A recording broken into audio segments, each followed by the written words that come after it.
这也许是一期公开处刑的视频，因为今天我想要把大家非常熟知的品牌都放在一起来做一个品牌大排名，一共有26个品牌，4个档位。那今天就让屏幕前的你们来跟我一起评一评2025年到底是谁赢麻了。在这里给我自己搭一个台阶啊，以下仅代表我的个人观点，如果大家有不同的意见，欢迎在弹幕或者是评论区讨论。那我们就废话不多说，直接开始跟大家分享一下我的排名标准啊。第一个就是一定要做女装，第二点也很重要，就是我买过，所以有很多大家熟悉的品牌，但是我自己个人还没有购入过呢，就今天就不放在这里讨论了。第三，是否高性价比，在这里我综合了质量、版型、价格和品牌调性等等，会给出一个综合的排名。第四，就是以服装品牌为主，所以所有的大型电商平台和制作配饰的品牌均不在我的讨论范围之内。那我们就先从大家非常熟知的快消品牌开始。第一个就是 Uniqlo 优衣库。跟各大主打时尚感的品牌不同，优衣库它走的是消耗品路线，而受到了大众的认可。比如说日常的 T 恤、睡衣、通勤的单品以及秋冬天的秋衣秋裤啊等等，我们第一个想到的就是在优衣库购买。看这了妹超级晚中场秀也不愿意错过的白 T 恤也是来自优衣库的。整体来讲就是质感非常好，款式不作妖，而且非常具有高性价比，而且每年会定期推出一些合作款来补足它的时尚短板。个人觉得它唯一的缺点就是它非常考验搭配，以及店里没有座位啊，就想赶我们走。所以综合来讲，我会把它放在 Top 这个级别，因为是基础款，所以我会从时尚的角度去评价的。接下来是 Ralph Lauren， 实在是对不住了，因为我把它放在了快消品类里面。其实它是一个非常有自我调性的时尚品牌了。我有一个朋友，他生活真的非常富足啊，就是平时都在优衣库进货，日常来穿，然后一到正式场合就会穿 Ralph Lauren。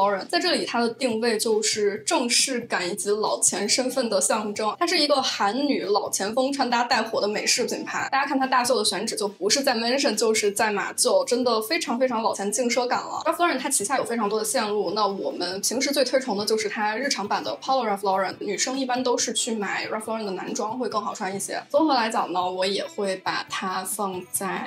好，接下来都是大家非常喜欢的 COS， 也是快消品类里面的性冷淡风的代言人。近2年他也是搭上了极简和劲奢风的顺风车，所以他的关注度也是迅速飞涨，也包括了价格。极简的单品虽然非常日常，但是我对它已经稍微有一点审美疲劳了，所以它的缺点其实是太吃老本了。那么同样是极简风，我今年其实会在 Mango 找到更多的灵感，价格也对钱包更友好一些。同时我也会思考 COS 它在未来会如何转型呢？因为是我的最爱品牌，所以也是有点鸡蛋里挑骨头了，我还是非常喜欢它的。那我会把它放在 Outstanding 里面。好了，既然提起来了，那接下来就跟大家聊一下 Mango 吧。它属于比较极简和性冷淡的风格，整体会比较的清水一些，基本上都是黑白灰以及非常素雅的大地色系，没有什么明显的大色块和冲突啊之类的，属于淡人必买品牌。但是也因为如此，所以这个品牌它整体跟 COS 相比就会少了一些活力。COS 它的视觉冲击感会更强一些，那 Mango 它的价格其实平时就是跟 Zara 差不多，而且还经常打折，所以我觉得已经非常有性价比了。我自己在 Mango 入手的品牌基本上不踩雷，就是之前也分享过一个 Toteme 的平替超爱。缺点就是他们家的五金会略显廉价，所以大家可以尽量买一些比较素的衣服。我会把它放在 Outstanding 里面。下一个当然就是 Zara， 它的流行趋势真的是抓的又快又准，是最时髦和有设计感的快消类品牌，而且它的价格，尤其是折后的价格，真的超级有竞争力。我看了一下它今年春夏的新品，它借鉴的都是最新最流行的秀场 look， 比如说 Chloe、Miu Miu、Divan、Dries Van Noten 还有 Blue Marine 等等，都是非常前卫的设计。我之前流行趋势里面提到的大体量手镯以及波西风配饰，我都非常推荐在 Zara 入手。那也要 QQ 它的缺点了，就是它在设计很高级的前提下，它的面料、版型和材质还是需要有一丢丢的提升啊。我个人的试穿体验就是它会适合身材高瘦、非常完美的女生，肯定会没有问题。那我会把它放在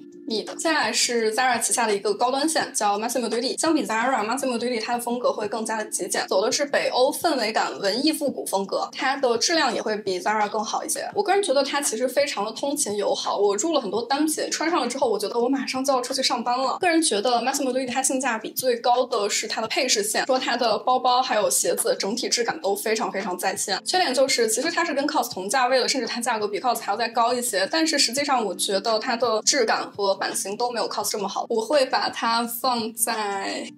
接下来是我经常跟大家推荐的 Aritzia， 最近大促也是姐妹们真的超级能买。Aritzia 它对我来说就是一个一年四季的胶囊衣橱补充，非常适合学生和通勤党。它的配色、它设计整体风格依旧非常的好看，它的服装质量在这2年稍微有一点点不稳定，很久都没有看到 Aritzia 神裤、Aritzia 神裙这样的话题出现了吧。而且我个人认为它这2年为了迎合白女审美 Clean Beauty、Clean Fit， 这2年在设计上也没有过多的创新，介于它的质感还是非常好的呢。我会把 Aritzia 放在 top 里面。下一个就是 Lululemon， 主打的是高功能属性，整体会给我一种中产精英感，风格就是非常日常实用耐看的。大家不要看我平时就是录视频的时候穿的花里胡哨，但实际上我日常出门穿的基本上都是 Lululemon 单品，而且它的单品真的非常的经久耐用。我16年入手的单品直到去年才穿坏，一定要挑刺的话，我觉得它不是每件单品都适合所有人，不过综合它日常性价比来讲，我还是会把它放在 Outstanding 里面。接下来就是 Lululemon 的竞品 Alo Yoga， 它其实主打的是一种时尚感和高颜值属性，它的休闲工装裤这个品类真是永远的神，但是它还是以营销为主，所以基本上没有什么常青款，都是以流行的款式为主，会很容易过时。而且它跟 Lulu 其实是同价位，但是它的质感和版型明显不如 Lululemon 这么好。我之后会发一期测评视频，大家可以期待一下。那我会把 Alo Yoga 放在 Good。 接下来是 Sporty and Rich， 它主打的是 Tennis Court 网球风，它起初的设计灵感其实源自戴安娜王妃的私服衣橱，所以它就非常的有复古感，而且跟 Ralph Lauren 一样呢， Sporty and Rich 它也深受韩女的喜爱。我去纽约逛街买咖啡，然后我就会发现旁边经过一群韩女都会穿一整套 Sporty and Rich。Sporty and Rich 它的创始人真的有的聊啊，因为他是时尚潮牌 Kiss 的前女装部总监，我觉得他走了之后 Kiss 的女装设计明显下滑了。Sporty and Rich 它的风格就是既精致又休闲，如果说有缺点的话，其实它整体还卖的是一种氛围感，那它的价格在基础款里面其实不算便宜，我会把它放在 top 里面。下一个就是大名鼎鼎的 Arc'teryx， 真的是会引起腥风血雨的一个品牌。爸来纽约看我的时候，他点名要在瑞的门店带一件始祖鸟回去，它的风格真的很酷很时髦，而且版型是真的非常好，不是那种显瘦的纸片人，而是中产追求的那种很运动很健康有型的感觉。我觉得在这个赛道它真的是不可替代，所以我会把它放在 Outstanding 里面。接下来是 Urban Outfitters， 我学生时期的美好回忆，但是毕业后不会再入手的品牌集合店。它主打的还是流行复古嬉皮和一点点 Y2K 风格，它会非常适合年轻活力有个性的学生来穿。不过它每年打折的时候，我还是会购入一批单品，因为它会有一些比较好的选品，比如说 JJ London、Vagabond Shoemakers， 还有 UGG 以及一些胶片相机等等。那我会把它放在 Mid 里面。接下来就是 Fear of God Essentials， 版型真的超级棒，很潮很有范儿，而且它的款式就足够日常实穿，它的价格在 Essence 打完折就跟不要钱一样，所以大家就拿个篮子赶紧抢吧。我会把它放在 Top 里面。再一个就是 Kiss， 我会评价女装为主，刚才提到 Sporty and Rich 的时候就提到了 Kiss 的女装质感和版型依然在线，但是它的上一任创意总监离职之后， Kiss 女装的设计会逐渐缺乏辨识度，偶尔会出现1-2件好看的单品，所以大家可以多就是刷一刷。所以即使他请到了非常大火的潮牌设计师 Daniel Catherine， 其实也没有掀起多大的火花。我会把它放在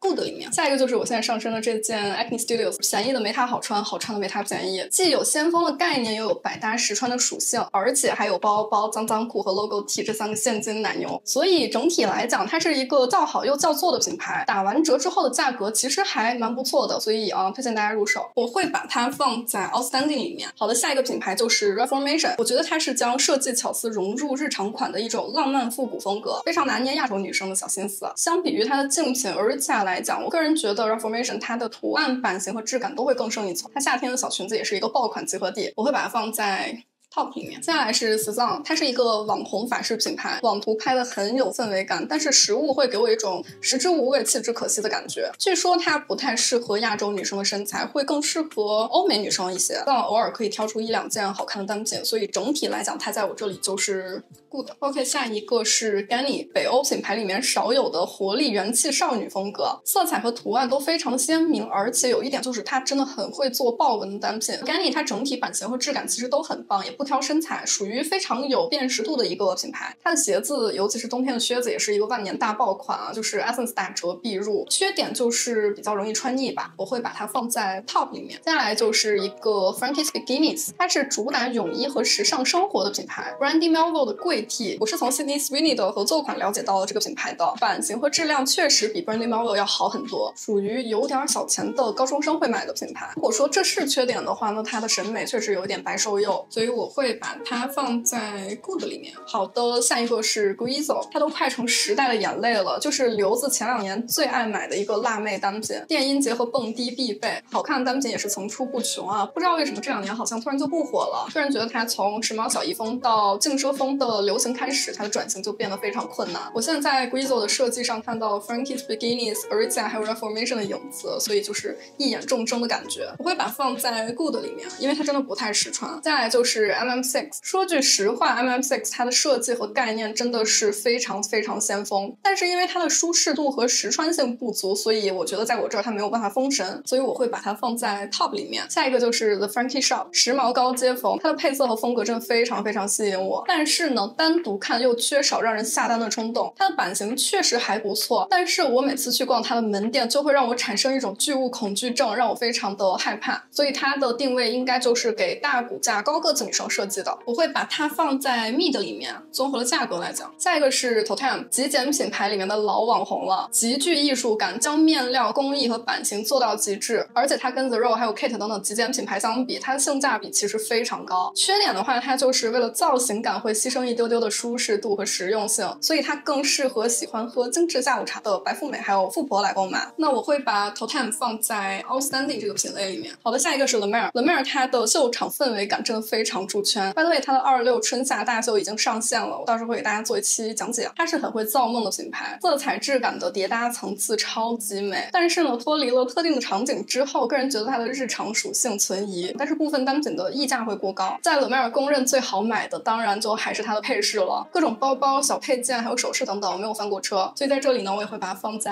Outstanding 里面，因为我真的对它有滤镜。下一个是 Our Legacy， 其实喜欢 Our Legacy 男装的人会更多一些，但其实它的女装做的也非常棒，它玩的就是各种小心机、小巧思、小细节，风格其实是会更加日系闷骚一些。我个人觉得它的单品还是溢价过高，所以建议大家等打折的时候来买。一个不出错的购买方式就是靴子、腰带等等配件，会把它放在 Top 里面。最后一个就是 Dries Van Noten， 它的基础款版型真的调的超级棒，虽然没有 logo， 但是辨识度真的超强。如果你是进阶版玩家的话，可以多尝试一下 DVN 它的定珠还有印花单品，缺点就是它不太日常，强烈的风格和色彩就会比较挑人的气质一些，所以就很适合这种白富美千金风格。我会把它放在 Top 里面。好了，我们的26个品牌排名结束。其实我这期视频的灵感也是源自一个我非常喜欢的博主，那我也想要做一个属于自己的女生版本，因为时间还有一些其他的原因，有很多我在买的品牌还没有列出来，大家可以继续在评论区补充你们心中的前3是谁。如果你喜欢这期视频的话，可以来关注我，我会给你们带来更多的时尚灵感、穿搭分享以及折扣指南。好的，那我们就下期视频再见啦，